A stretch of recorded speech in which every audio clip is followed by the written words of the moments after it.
So that brings us, of course, to how we close out the show every time, but also for the final time. It's Goldylocks time. I just, I don't think I'm ready for it.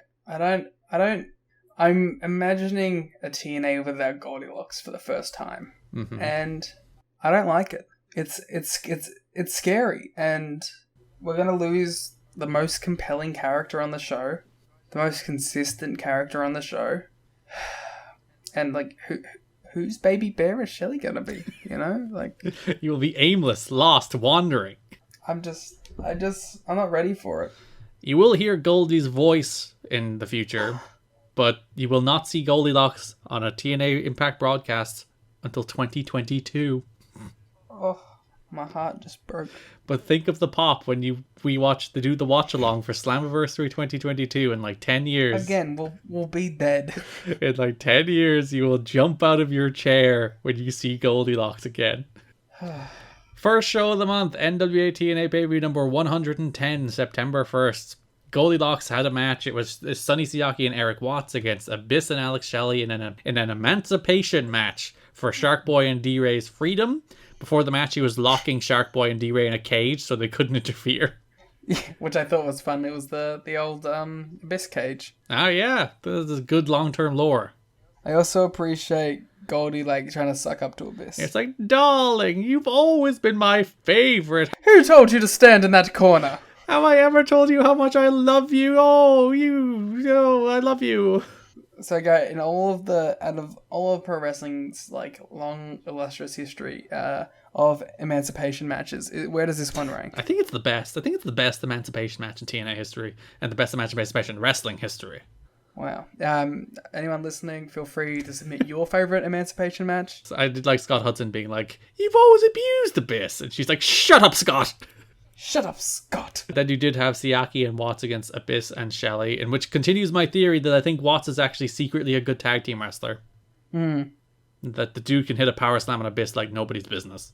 Yeah, when he doesn't have to like work the whole match, he's always fun. I'd pick your spots kind of guy. Watts and Siaki had the pin a couple times, but the referee was pulled out. Goldie sprayed mace in Desire's face before Georgie Watts made a return, running off Goldie. Oh, I fucking hate Georgie Watts. Allowing Siaki to roll up Shelley for the win. Shark Boy and D-Ray are free! Why would you want to be free? And at what cost?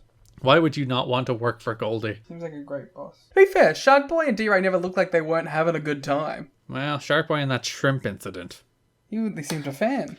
Whereas D-Ray didn't seem a very good limo driver. He did run over that cone. But he did seem to enjoy it. Yeah, he didn't seem to have an active problem with being a limo driver. The only person who was having a bad time was Abyss. He was being relentlessly bullied. Yeah. September 3rd, Impact. We have the wacky match of the 3 Live Crew against Abyss, Alex Shelley, and Nasawa. Yes, of course, Nasawa. Big fan of Goldylocks. Because Don West on commentary is like, you might be asking, why is Nasawa teaming with these people?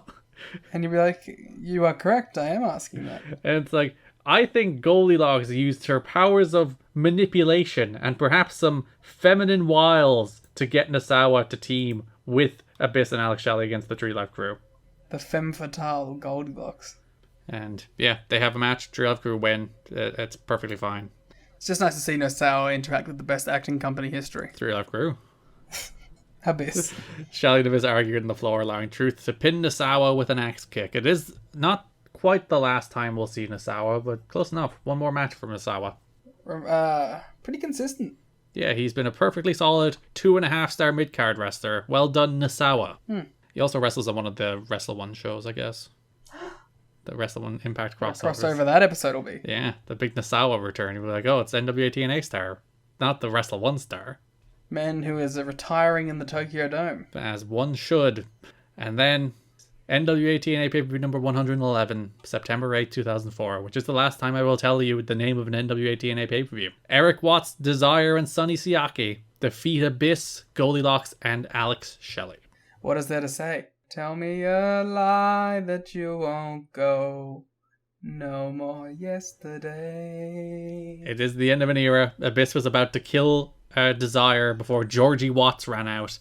Goldie berated Abyss, told him to choke slam Desire, Abyss was like, maybe I won't want to. Then she slapped Abyss, and he snapped, and he dropped Goldie with a backbreaker, allowing Desire to pick up the win.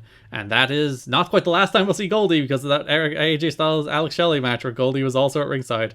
But this was the write-off of Goldylocks. Asylum era legend coming to an end in the last Asylum show. It's the only real tribute to the legacy of the Asylum that it is the end of the Goldylocks arc.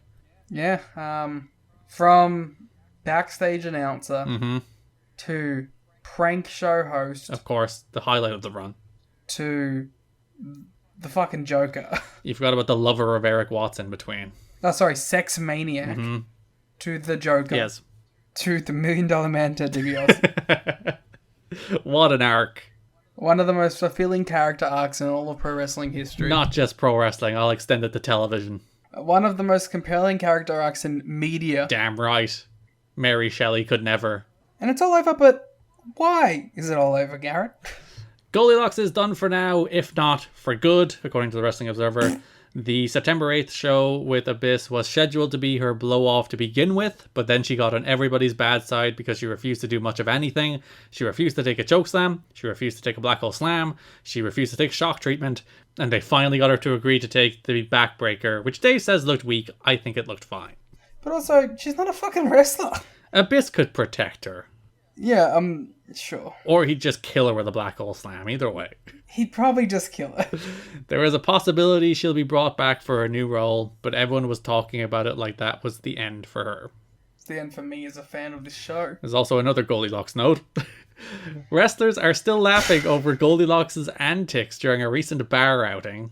Goldie was quiet and reserved until Janet Jackson's Nasty was played in the bar.